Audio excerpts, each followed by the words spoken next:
안녕하세요. 오늘의 책은 머니 트렌드 2023이라는 제목의 책입니다. 제가 이 책을 읽고서 중요하다고 생각했던 부분들을, 밑줄 친 부분들을 보면서 리뷰를 시작하도록 하겠습니다. 오늘의 리뷰를 보시고 이 책이 나에게 도움이 되겠다 생각이 드시면 가능하면 구매를 하셔서 더 자세히 읽어보실 것을 추천드리겠습니다. 목차입니다. 목차는 일시 정지를 하셔서 더 자세히 보실 것을 추천드리겠습니다.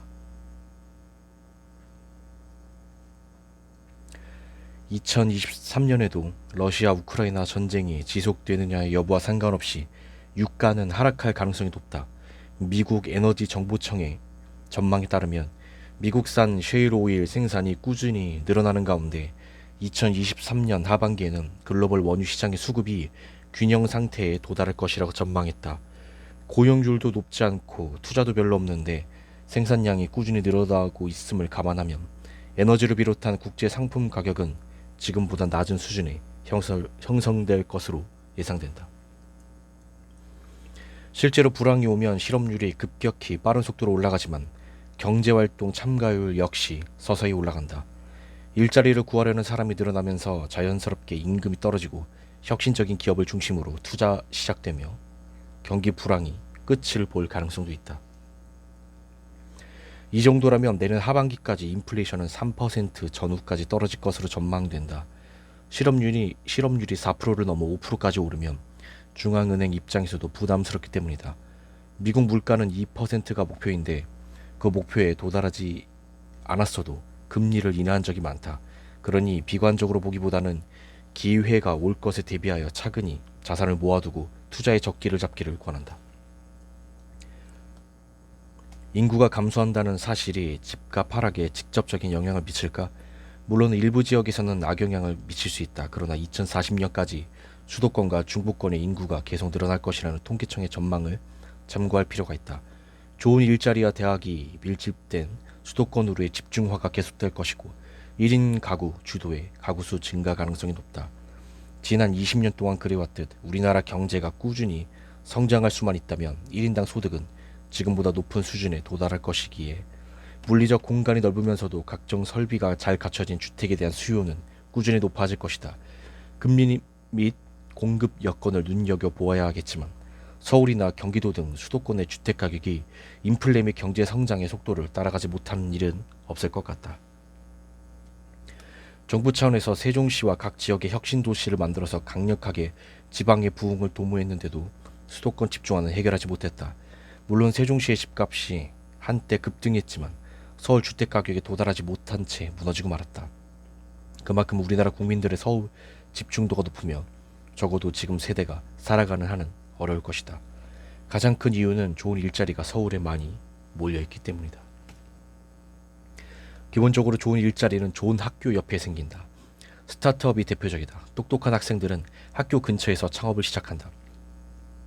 인턴을 채용하는 기업들 입장에서도 능력이 뛰어난 직원을 채용해서 성과를 보이면 국가에서 지원도 받을 수 있다. 그럼 학생과 기업 모두 윈윈이다.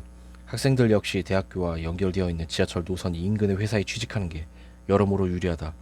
기존의 생활권을 그대로 유지할 수 있고 대학 친구들과의 만남도 이어갈 수 있으며 새로 생긴 업무적인 네트워크도 관리하면서 커리어를 쌓는 데 도움까지 되기 때문이다. 그래서 세계적인 클러스터, 그 혁신의 중심지 주변에서 수많은 일자리가 생긴다. 세계에서 가장 강력한 클러스터는 도쿄, 요코하마 클러스터다. 그래서 도쿄는 1991년 역사적 최고가였던 집값을 2021년에 뛰어넘을 수 있었다. 그런 곳은 집값이 쉽게 하락하기가 어렵다. 일본의 토지 가격은 실제로 오르지 않고 있고 오히려 코로나 여파로 인하여 하락하기도 했는데 실제로 도쿄 요코하마 클러스터 인근 맨션의 가격은 꾸준히 오르고 있다. 우리나라에도 그런 클러스터가 있을까? 서울, 세종, 대전 라인이 그런 클러스터라고 볼 수 있다. 전 세계 정보통신 산업의 클러스터 랭킹 1위가 일본 도쿄, 2위가 홍콩 선전, 광저우, 3위가 베이징, 그리고 4위가 대한민국 서울이다. 참고로 미국 실리콘밸리는 세계 5위이며 파리는 10위, 런던은 19위에 불과하다. 세계 최상위권의 클러스터를 가진 나라는 대부분 강대국이며 또 클러스터 주변에 인구가 집중되는 것은 당연한 이치다. 수도권 집중화가 문제라는 이야기는 꾸준히 들려오지만 이 덕분에 한국이 세계 톱레벨의 클러스터를 가질 수 있게 되었음을 잊지 말아야 할 것이다. 밀레니얼 세대는 대부분 도시에서 태어났기에 X세대나 베이비붐 세대들이 느끼는 전원에 대한 그림을 갖고 있지 않은 계층이다. 우리가 밀레니얼 세대를 수십 년에 걸쳐 도시인으로 키워놓고 이제 와서 지방으로 내려가라고 무작정 강요할 순 없다. 따라서 저출산 고령화 속에 지방이 소멸된다는 것을 빠르게 인정하고 차라리 지방에서 거주하거나 사업을 하는 사람들에게 인센티브를 주는 방식이 더 나을 수도 있다. 지방으로 인구를 모이게 해서 지방 토지에 다양한 스마트 팜이 들어설 수 있게 제도적 장치를 마련하는 등 현실적인 대안을 충분히 쓸 수 있다. 지방에 사업성이 있는 대농장, 대기업이 들어올 수 있도록 지원을 해주면 한국만의 새로운 산업 집적단지가 생길 수도 있기 때문이다. 가파른 금리 인상은 가계부채에 더 큰 부담을 줄까? 물론 줄 수 있다. 그런데 우리나라 전체 신규 주택담보대출의 절반 정도가 고정금리 대출이다. 예전에는 거의 100% 변동금리였는데 그때에 비해 많이 줄었다. 실제로 주택금융공사에서 운영하는 유모기지론이나 보금자리론 등을 2021년 말쯤 2%대 금리에 30년 상한 조건으로 많이 빌렸다. 2022년에 들어서는 4%로 올랐지만 주택시장에 새로운 매수 수요가 없다는 게 집값 하락의 원인이지, 그때 돈을 빌려간 사람들이 금리 2% 인상분을 못 갚아서 파산한다는 것은 어불성설이다. 리츠란 부동산 투자 신탁 증권의 약자로 소액의 투자자들이 부동산에 투자할 수 있는 펀드를 할 수 있다. 다만 일반 펀드와 달리 주식시장에 상장되어 주식처럼 편리하게 거래할 수 있다는 것이 장점이다. 최근 1, 2년을 놓고 봤을 때 한국 부동산이나 미국 리츠가 모두 상황이 안 좋았지만 미국 리츠의 좋은 점은 배당이 확실하다는 점이다. 배당 수익률이 높아질 만한 이유가 있거나 잘 분산되고 거래량이 많은 리츠를 사면 굉장히 매력적인 성과가 나온다. 미국 부동산 경기가 좋아지면 미국 리츠 가격이 오를 것이고 또 월세 이율도 미국이 높기에 배당금도 두둑하게 받을 수 있다. 만에 하나 경기 불황이 장기화되어 미국 집값이 더 크게 빠질 것을 배제할 수 없지만 대신 달러 자산 이기에 환율의 상승이 리츠 가격의 하락을 보상해 줄 것으로 기대된다. 한마디로 한국 부동산에 무조건 베팅하는 것은 이제는 좋은 전략이라고 볼 수 없다. 수년 전만 해도 한국 부동산 투자가 굉장히 좋은 전략이자 우월한 전략이었으나 이제는 돈만 모으면 집을 사야 된다. 재테크의 첫 출발은 자기 집 마련이다. 돈을 모으고 주식 투자를 하는 이유는 애초에 집을 사기 위함이다 라고 하는데 동의하기 어렵다.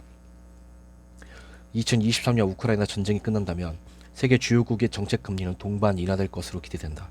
미 연준이 매파적인 태도를 보이고 있지만 80년대 초반 이후 연준은 실업률이 분기 1%포인트 이상 상승하며 5% 선을 뚫을 때마다 금리를 인하한 바 있음을 잊어서는 안 된다.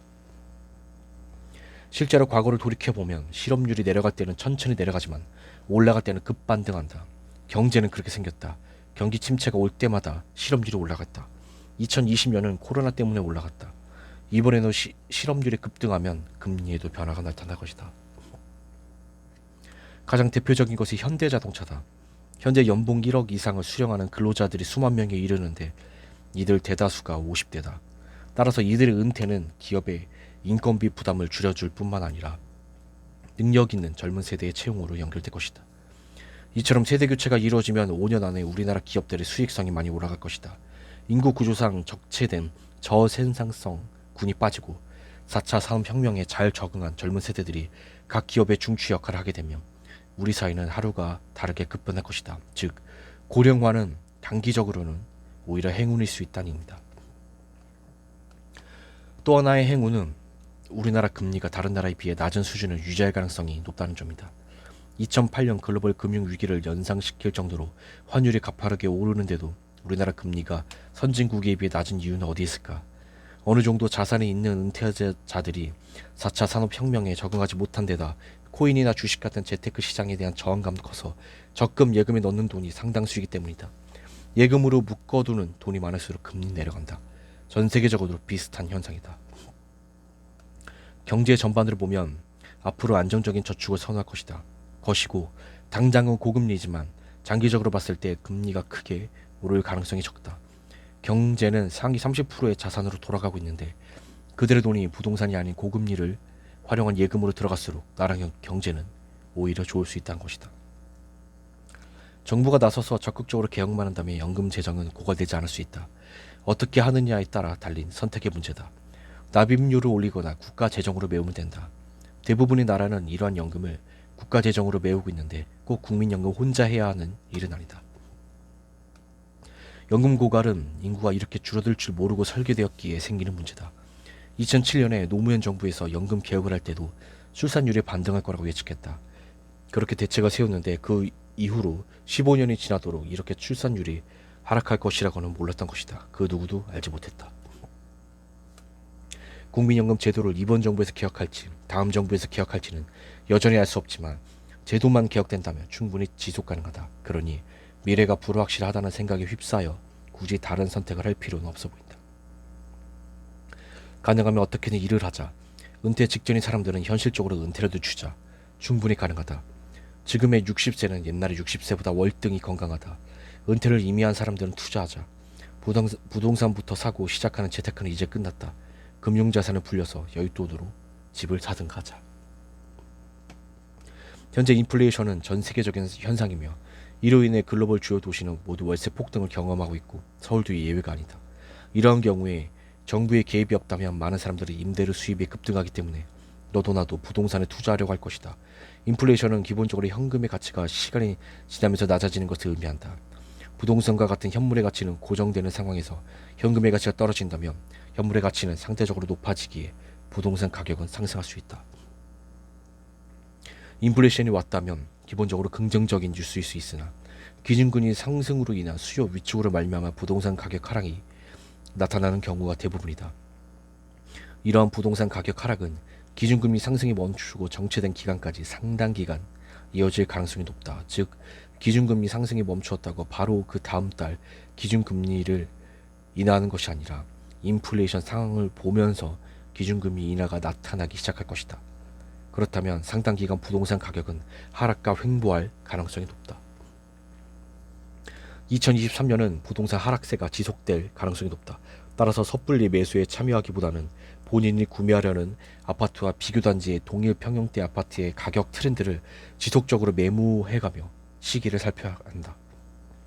수학에는 대수의 법칙이 있다. 샘플 수가 많을수록 전반적인 패턴을 대표한다는 법칙인데 이를 아파트 시장에서는 3000세대 아파트에서 찾아볼 수 있다. 2022년 말인 현재 3000세대 이상 단지에서는 2021년 하반기 최고가 대비 거래가격 하락폭이 상당히 크게 나오는 경우가 많다. 즉 현재 아파트 가격 하락을 대변하고 있는 것은 대형 단지들에서 나타나는 것이다. 그리고 이들 단지의 매도 호가 중 최저가도 하락 패턴이 잡히기에 시장 전반의 가격 하락 흐름을 대변한다고 볼 수 있다.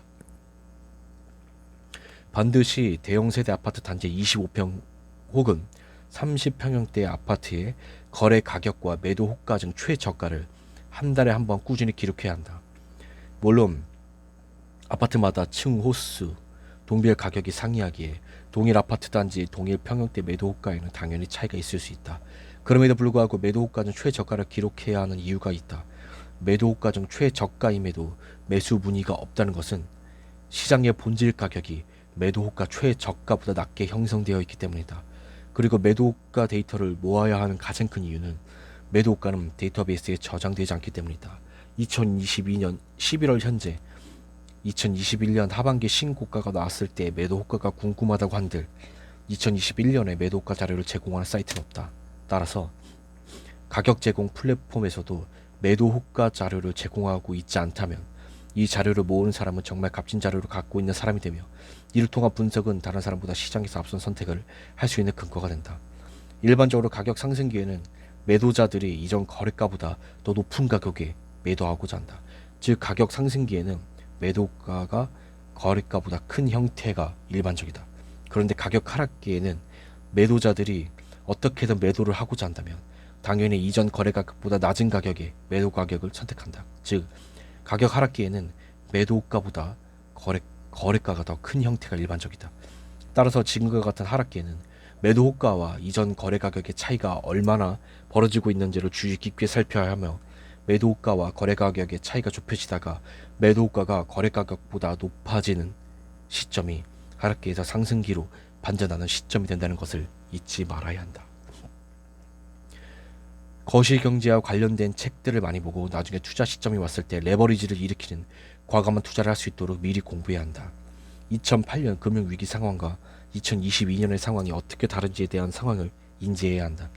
또한 인플레이션에 대한 미국 당국자의 움직임을 정확하게 바라보는 안목이 필요하다. 2023년에는 꼬마 빌딩 급매물이 시장에 출현할 가능성이 높다.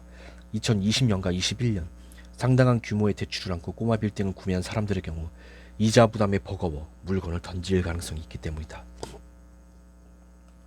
요즘은 주식과 경제 관련 정보가 넘쳐나는 시대다. 투자자들은 전문가의 경제 해설, 산업 브리핑 등을 열심히 시청한다. 그런데 이게 진짜 공부일까? 아니다. 열심히 공부했다고 착각하는 것이다. 어떤 요인이 주식 가격에 직접적인 영향을 주는지도 모르고 주식과 관련해 어떤 정책이 생겼다더라, 어떤 주식이 오르고 어떤 주식은 떨어진다더라 하는 뉴스만 듣는 것이다. 그런 사람의 경우 진짜 돈 되는 공부는 해본 적 없거나 머릿속에서 잘못된 인과관계를 설정하고 있을 확률이 높다. 물론 주식 관련 정책도 중요하고 그런 뉴스를 보는 것도 당연히 중요하지만 핵심은 어떤 주식을 언제 살지 결정하는 것이다. 그런데 주식 정보 TV 채널이나 주식 유튜브 채널만 보고 다 안다고 착각하는 사람이 많다. 예측하기 전에 무조건 검증하고 판단해야 하는데 검증도 하지 않고 예측만 하는 셈이다. 만약 우리 자녀가 국영수 공부는 제쳐둔 채 EBS에서 입시의 경향을 예측하는 뉴스만 보고 있다면 부모로서 자녀에게 공부를 열심히 해야 한다고 칭찬해 줄 수 있을까? 열심히 한다고 칭찬해 줄 수 있을까? 감정 심리적인 면에서 탐욕과 공포에 휩쓸리지 않도록 나를 방어할 줄 알아야 한다. 주식을 하려면 반드시 변동성을 참아야 하는데 여전히 많은 투자자들이 이 과정을 참지 못하고 있다. 제대로 닻을 내리지 않았으니 파도 위에서 흔들릴 수밖에 없다. 필자의 회사 근무 신조는 리서치는 평소에 하고 주식은 빠질 때 산다이다. 이제는 경제 대전환이기 때문에 지금의 패러다임이 앞으로는 아닐 수 있다는 의심을 늘 해야 한다. 한마디로 제로에서 시작한다는 마음가짐을 가져야 한다. 단순히 직전의 한 시대를 풍미한 패러다임과 나의 욕심이 결합되어 아무런 의심 없이 쉽게 의사결정을 하고 무작정 매수한 뒤 기도하게 되는 경우가 많다.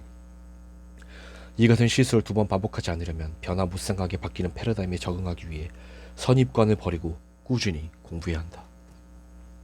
임대료가 꾸준히 나온다는 건 건물의 입지가 좋고 세입자가 존재하며 현금 수입이 발생하고 있다는 뜻일 확률이 높다. 회사가 배당을 준다는 것도 같은 의미를 내포하고 있다. 사업이 잘 굴러가고 재무 상태에 여유가 있으며 대주주가 수익을 주주에게 나눠준다는 사실을 쉽게 간파할 수 있다는 뜻이다. 배당주 투자는 현실적이면서도 시간과 에너지를 아껴주는 매우 효율적인 방법이다. 배당이 꾸준히 올라갈 수 있는 기업인지 확인해 본다면 금상첨화겠다. 우리나라에서 오랜 기간 안정적인 수익률을 올린 대형 펀드는 대부분 고배당 펀드들이다. 배당주 투자가 유효함을 입증하는 대표적인 증거를 할 수 있다. 현금 흐름이 좋은 기업을 찾는 일만큼이나 투자자 본인의 현금 흐름을 키우는 데 시간을 쓰는 것도 좋겠다는 조언을 전하고 싶다. 투자는 장기 투자를 전제로 한 복리의 게임이다. 주가가 내려갈 때 계속 주식을 모아가야 결과의 크기를 키울 수 있다. 그러려면 현금 흐름을 빵빵하게 갖춰야 한다. 자본주의는 차이에 대해 보상한다. 내 몸값을 차별화하는 일에 소홀하지 않도록 하자. 모두가 주식 투자는 위험하다고 할 때가 사실은 시작하기 좋은 시기인 경우가 많았다. 필자가 자산 운용사를 창업했던 2003년의 코스피 지수는 600대였다. 우리 눈엔 싼 주식들이 널려 있었던 때여서 자신감이 있었다. 하지만 투자회사를 하기에 좋은 때라고 말해주는 사람은 주변에 한 명도 없었다. 모두가 주식은 패가망신의 지름길이며 한국 시장은 코스피 1000선을 절대 넘기지 못할 거라 장담했다. 우리는 주식으로 큰 돈을 벌었다. 그들은 어떻게 됐을까? 2023년은 원화채굴의 시대가 될 것이다. 지금까지는 자본소득을 늘리고 투자소득을 늘려서만 돈을 불리려고 했다면 이제는 세계적 경기 침체로 원하는 만큼 돈을 불리기가 어렵게 되었기 때문이다. 그러니 비트코인 채굴하듯 원화를 채굴해야만 소득을 늘릴 수 있다. 한마디로 투자의 시간을 쓰기보다는 소득을 높이는 데 더 많은 시간을 쓰고 지출을 감소시키려 노력할 것이다. 시간값이 싸지니 어떻게든 시간을 들여서라도 지출을 줄일 것이다. 가장 쉬운 방법은 근로소득을 늘리는 것이다. 10년 전만 해도 월급 차이가 좀 나더라도 내 집 마련은 누구나 가능했다. 연봉이 3천만 원이냐 6천만 원이냐에 따라 속도의 차이가 있을 뿐 돈을 열심히 모으면 내 집 한 채 마련하는 것이 불가능한 가격은 아니었기 때문이다. 그러나 이제는 첫 소득이 굉장히 중요하다. 그 소득에 따라 집을 아예 살 수 없을지도 모르기 때문이다. 그러니 시간당 원화 채굴량을 늘리기 위해 연봉을 높이려고 갖은 노력을 다한다. 저성장, 안정화 사회에 사는 우리는 기본기가 좋은 사람을 변칙적인 수로 이기기가 어렵다. 돈의 세계에서 기본기는 바로 소득이다.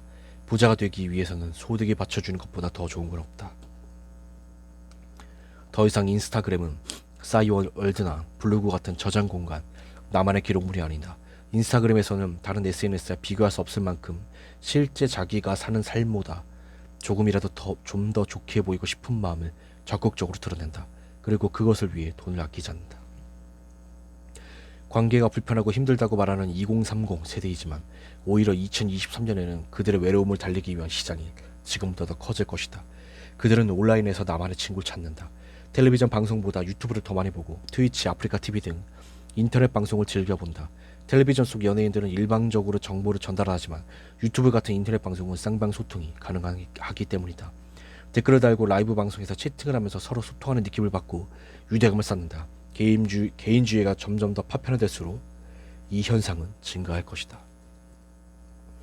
2023년에는 꼭 유튜브뿐만 아니라 인터넷 기반의 소통 채널 방송이 더욱 커질 것이다. 일반 방송국과 인터넷 방송의 근본적인 차이는 소통의 방식과 그 소통에서 오는 친밀감이다.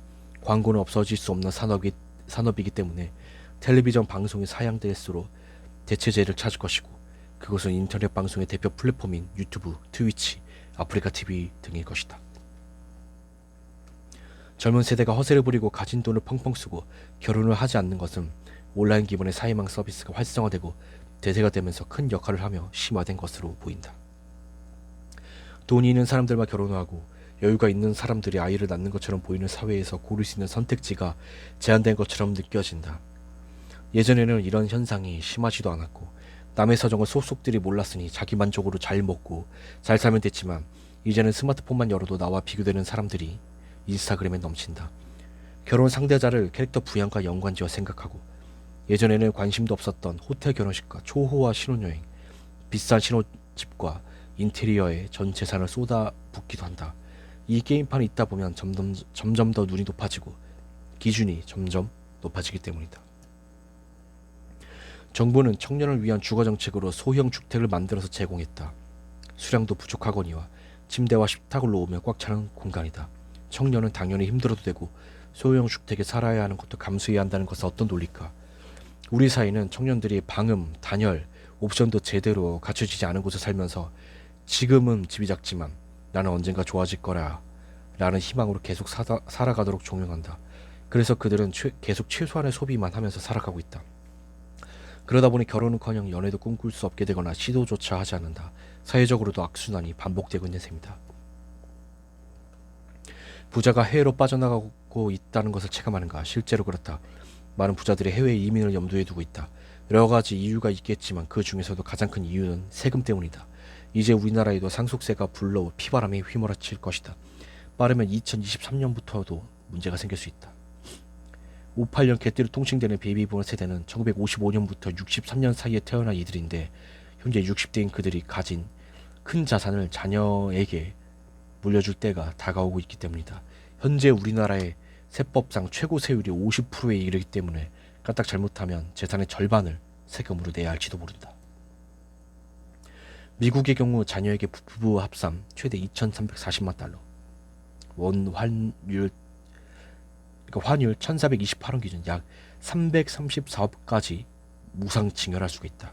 그에 반해 한국에서 같은 금액을 물려주려면 재산의 50%인 약 170억의 세금을 내야 한다. 이런 이유로 실제로 부촌에 거주하는 이들이 대거 이민을 가고 있다. 운영하던 중소기업마저 팔고 이민을 선택한다. 우리나라의 재산이 상당수 해외로 빠져나가는 것은 앞으로 여러 측면에서 사회적으로도 큰 문제가 될 것으로 예상되지만 국민 정서상 해결이 쉽지 않을 것이다. 미국뿐 아니라 싱가포르 등으로도 많이 떠난다. 재산이 상당히 많은 기업가나 자산가들은 50억, 100억씩 세금을 낼 바에는 이민을 선택하겠다고 말한다. 그러다 보니 실제로 모 정치인은 상속세 폐지 법안을 공약으로 내세우기도 하고 어떤 이는 국민청원 게시판에 청원을 요청하는 게시물을 올리기도 했다. 그런데 정부에서는 앞으로 세금이 더 많이 필요하다고 한다. 저출생 고령화 사회에서 젊은이들은 세금을 낼 여력이 없다고 하니 그 돈을 부자에게서 걷는 것이다. 하지만 그럴수록 부자들은 어떻게든 세금을 피하려 할 것이고 여의치 않으면 이 나라를 떠날 것이다. 이미 많은 선진국들이 조심스럽게 기본소득 문제를 논의하고 있다. 인공지능이나 로봇이 일자리에 투입하게 되면 그것에 세금을 매겨서 얻어지는 재원을 국민들에게 나눠준다는 논리다. 지금 생각하면 굉장히 SF적인 발상이지만 실제로 많은 국가들이 논의하고 있는 문제다. 기존의 기업이 사람 1000명을 고용해서 자동차를 만들어 왔는데 앞으로 사람은 100명만 고용하고 로봇에게 900명분의 1을 맡긴다면 로봇을 구매하는 만큼 로봇세를 부여해야 한다는 주장이다. 여기서 나온 자원으로 일자리를 잃은 900명에게 기본소득을 주겠다는 것이다. 이런 논의가 2023년에 좀 더 커질 것으로 내다보는 이유는 우리나라도 올해 특히 언론에서 중소기업이나 일용직은 구인난에 시달리고 있고 막상 젊은 층은 구직난에 시달리고 있다는 뉴스가 많이 나왔기 때문이다. 이러한 일자리 불균형이 나아질 기미가 없기에 결국 이를 대체하기 위한 투자가 많이 발생할 것으로 예상된다. 결국 기계가 하지 못하는 것들을 할 수 있는 사람만이 가치를 인정받는 상황이 발생하고 이런 문제는 어쩔 수 없이 더 심화될 것이다. 유튜브를 넷플릭스처럼 자체 컨텐츠를 만들겠다고 선언했는데 이는 결국 자발적인 생태계만으로는 한계가 있다고 인정한 셈이다. 그리고 기존 유튜버도 점점 방송적인 컨텐츠를 만들려고 하는 경향이 두드러진다. 여기서도 다들 한계를 느끼고 있다는 걸 엿볼 수 있다. 개인이 참여하는 채널은 앞으로도 증가하겠지만 영상 플랫폼의 영광을 유튜브가 독식하기는 점점 더 어려워질 것으로 보인다. 만약 유튜브가 1인자 자리를 계속 유지하고 싶다면 무언가 새로운 판을 짜야 할 것이다. 그 이유는 소비자 시장이 계속 변화하는 반면 변화된 취향을 맞춰주기에는 플랫폼 자체가 너무 오랫동안 정체되어 왔기 때문이다. 디지털과 관련된 대중의 경험이 2021년, 22년에 굉장히 늘어났고 그에 따라 대중의 눈높이는 다양해지며 동시에 높아졌다. 이러한 상황을 2023년에 반영하지 않는다면 새로운 것을 열광하는 소비자들의 니즈에서 점차 멀어질 것이다. 실제로 유튜브 광고 수익이 이미 더뎌진 결과가 있고 그런 것들로 미루어 보아 유튜브의 미래는 불확실하다. 구글은 이미 2022년 3분기에 예상을 밑도는 매출을 기록했다. 유튜브 광고 매출은 전년 동기 대비 2% 감소하였다. 암호화폐의 경우 가격이 등락한다고 하지만 이 등락의 문제점은 암호화폐를 이용해 구매할 수 있는 물건이 별로 없다는 데 있다. 분명히 화폐인데 그 화폐를 쓰는 곳은 없고 화폐끼리만 거래되는 것이 가장 큰 문제다. 작년에 암호화폐의 가치가 반짝 올라갔던 상황 중 하나가 미국 테슬라에서 자동차를 결제할 때 암호화폐 거래를 도입하겠다고 했기 때문이다. 이처럼 전체 거래 금액의 총액이 어마어마하게 큰 거래 매개체가 있으면 암호화폐가 시장에서 신뢰성을 확보하는 데 도움이 될 수 있다. 2023년에도 물리적 이동의 인프라 측면에서 핵심이 될 전기차를 빼놓을 수 없다. 35년 이후로는 더 이상 기름 먹는 차를 생산하지 않는 것에 대부분의 국가가 동의했다. 가장 변화가 더딘 미국에서도 2022년 캘리포니아주의 전기차 판매량이 증가했다. 환경에 큰 관심을 두지 않던 중국도 결국 흐름에 따라올 것이다. 여기서 주목해야 할 포인트는 기술적 문제다. 특히 배터리에 집중해야 한다. 전기차의 핵심 배터리 기술 중에 리튬 메탈 배터리가 아직까지는 안정성이 떨어지지만 효율성이 굉장히 높다. 효율을 유지하면서 안정성을 해결하는 기술을 만드는 기업의 가치가 2023년부터 시장에서 주목받을 것이다. 배터리 기술이 발전하면 단시간에 빠르게 충전이 되면서 주행 가는 거리도 훨씬 더 길어질 것이다. 배터리는 덩치가 크니 그 안에 어떻게 더욱 밀도 있게 에너지를 적취하느냐가 중요하다. 배터리를 더 많이 장착할 수는 없으니 같은 용량에 더 많은 전기를 넣는 에너지 밀도가 가장 핵심 기술이 될 것이다. 그러다 보니까 전기차 화재 이슈도 따로 생긴다. 이런 문제를 해결하는 기술을 연구하고 안정화시켜서 위험을 줄여나갈 것이다. 한국 사회 인구가 감소되면서 생기는 첫 번째 이슈는 아마 정년 연장일 것이다. 정년 연장은 정부가 주도하고 기업이 실행해야 하는 의제다.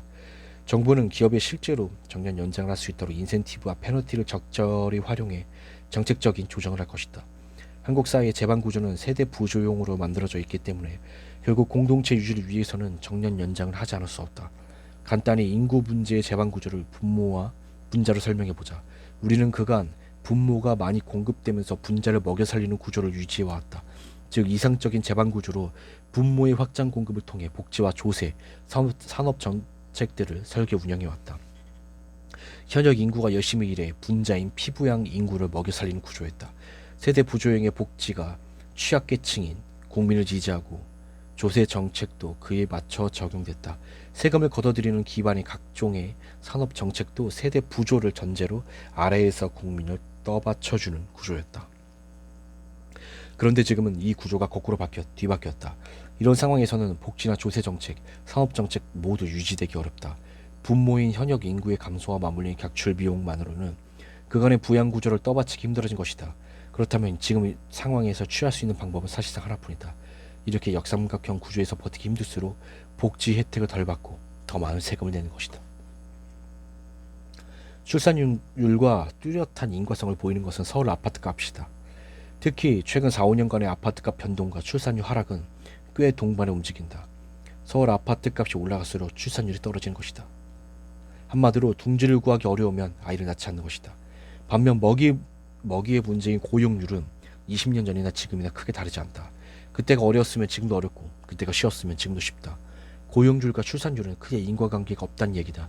이에 비해서 서울 아파트값을 넣어보면 주택가격이 오를수록 한 발 뒤에 후행하며 출산율이 떨어진다는 것을 확인할 수 있다. 고용, 소득보다도 주거가 영향을 더 크게 끼친다고 볼 수 있다. 단순히 주거 비용을 지원해 주거나 임대 아파트를 제공한다고 해서 해결될 문제는 아니지만 어쨌든 청년이 원하는 수준의 주거 안정성을 마련해 주는 것은 출산율이나 결혼율 상승에 유의미한 결과를 불러올 수 있다.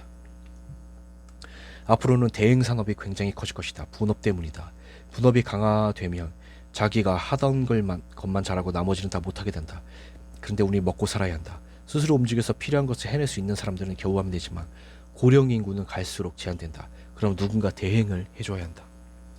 우리가 아는 대행은 단순한 배달 대행이 있지만 가사 대행, 외출 대행, 본인들의 의사결정을 내릴 때와 관련돼 있는 대행, 노인 특유의 체형에 맞춰서 의상을 제안해주거나 구매 대행을 해줄 수도 있다. 쉽게 얘기하면 고령 인구의 거의 모두의 일상생활이 대행이 된다.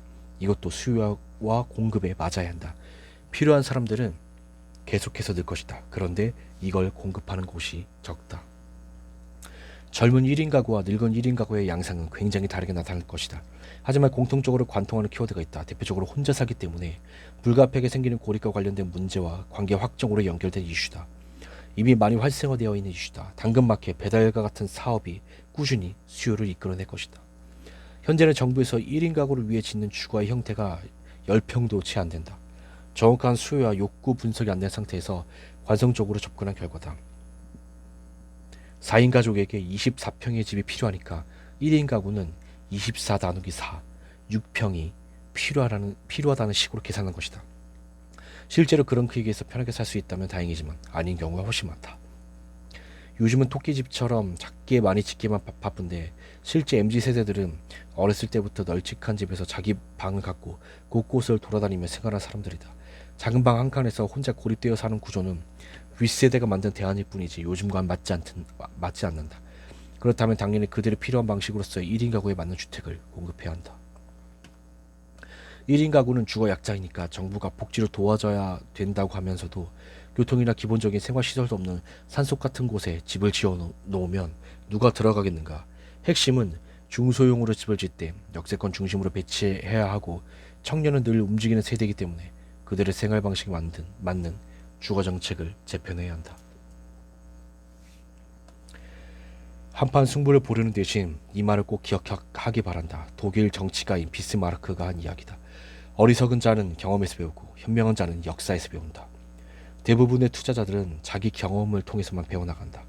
물론 내 경험은 매우 중요하지만 타인의 역사를 통해서 배우는 게 훨씬 좋다. 그러니 이제부터는 스스로 이노베이터나 얼리 어댑터가 되어 풍부한 경험도 하고 거시적인 관점은 남의 경험이나 역사를 통해서 쌓아나가자. 2023년에는 부채 경제에 함몰되지 않도록 리스크를 관리해야 한다. 저성장, 인구 감소와 맞물려 당분간 우리 사회는 어려운 상황이 연속적으로 펼쳐질 것이다. 그래서 가능하다면 부채 경제에서 벗어나야 한다. 레버리지를 축소시켜 안전하게 가는 것이 좋다. 인구가 늘어나는 곳에서 기회를 찾아도 좋다. 대한민국은 인구가 줄고 있지만 베트남 같은 곳은 인구가 늘고 있다. 부채에 의존하지 말라는 이야기일 뿐 투자 다변화를 하지 말라는 이야기는 아니다. 국내로만 한정 지어 보지도 말고 성장성, 수익성, 유동성, 환경성을 고려하고 판단해서 적절한 수준으로 포트폴리오 관리를 시작하자. 이제 한 방을 노릴 수 있는 시기는 지났다. 리스크를 관리하면서 플러스 알파를 올리는 방식으로 포트폴리오를 다용화하자. 저금리 사회의 해법은 고금리 사회에 올라타는 수밖에 없다. 고금리 사회는 성장 사회다. 그렇다면 평균 금리가 높은 베트남 같은 시장의 자산들을 적극적으로 사들이는 방식도 때때로 필요하다. 부모 세대를 따르지 말자. 선배 세대 추앙 모델에서 벗어나야 한다. 지금의 청년들은 그들과 성공 방식이 다르다. 요즘은 부모도 제 앞길을 모르는 새로운 시대다. 이제는 부모의 말을 들으면 실패할 확률이 더 높다. 모든 사람에게 하루는 24시간으로 제한되어 있기 때문에 같은 시간을 활용해서 부를 쌓는 것은 결코 쉬운 일이 아니다. 그렇기에 남들보다 부자가 되기 위해서는 아이러니하게도 타인의 시간과 에너지를 빌려 써야 한다. 부동산 상승기였던 지난 7년 동안 큰 부자가 된 사람은 자신의 돈만으로 투자한 사람이 아니다. 저금리 시기에 은행의 돈이나 무이자 대출과 다름없었던 전세 레버리지를 활용한 이른바 타인의 시간과 돈을 빌린 사람들이었다. 스타트업이 기업가치 1조를 뜻하는 유니콘으로 성장할 때 투자 유치를 받지 않은 기업은 없다. 마켓컬리, 야놀자, 토스 등 수많은 기업이 그렇게 타인의 돈을 투자받으며 성장해왔다. 대기업에서 근무하는 직장인들은 오전 9시부터 오후 6시까지 심지어 퇴근 후 회식이라는 핑계로 이어진 업무의 연장선까지 회사에 자신의 시간을 내어주겠다. 다시 말해 기업은 수많은 근로자들 고용해 타인의 힘과 시간을 빌리고 있는 것이다. 3프로TV, 부동산 읽어주는 남자, 김작가TV 같은 유튜브 채널은 전문가를 섭외함으로써 타인의 전문 지식 컨텐츠를 빌렸고 전 세계 호텔이 하나도 없지만 시가총액 100조가 넘는 에어비앤비는 심지어 남들의 집을 빌려서 사업을 하고 있다. 결국 남들보다 부자가 되기 위해서는 남의 돈이든 시간이든 컨텐츠든 그게 무엇이든 남들의 힘을 반드시 빌려야 한다. 강한 힘에는 그만큼의 거대한 책임이 따르듯이 당연히 타인의 힘을 이용하는 과정에서도 책임져야 할 일들은 따른다. 지금 같은 부동산 하락기 때 타인의 돈을 지나치게 빌린 사람은 그 이자를 감당하기 힘들 것이고 어쩌면 그로 인해 자신의 자산 대부분을 잃을지도 모른다. 타인의 시간을 잘못 빌린 기업은 회사가 잘못된 방향으로 가거나 그 비용을 감당하지 못해 파산을 할지도 모른다. 타인의 컨텐츠를 잘못 빌린 유튜브 채널은 점차 구독자와 조회수가 떨어져 시청자들에게 외면받을지도 모른다. 여기서 중요한 것은 타인의 힘을 빌려야 부자가 될 수 있다는 사실을 받아들이는 것이고 타인의 힘을 빌리고자 할 때 나 스스로 그것을 받아들여 적재적소에 활용할 준비가 되어 있어야 한다는 사실이다. 저는 내가 계획하는 일을 성공하기 위해서는 남들의 에너지와 시간을 빌리는 동시에 그것을 200% 활용할 수 있는 나만의 내공을 쌓아야 한단 말이다. 그런 내공을 쌓는다는 것은 말처럼 쉽지도 않고 하루아침에 되는 일도 아니지만 일단 도전하려는 분야에 대한 트렌드와 그에 따른 자본의 흐름을 읽어내는 안목과 열정이 필요하다. 네, 제가 준비한 리뷰 여기까지입니다. 다시 한번 이 책의 제목을 말씀드리면 머니트렌드 2023이라는 제목의 책입니다. 오늘의 리뷰를 보시고 이 책이 나에게 도움이 되겠다 생각이 되시면 가능하면 구매를 하셔서 읽어보시는 것을 추천드리겠습니다. 리뷰를 마치겠습니다. 감사합니다.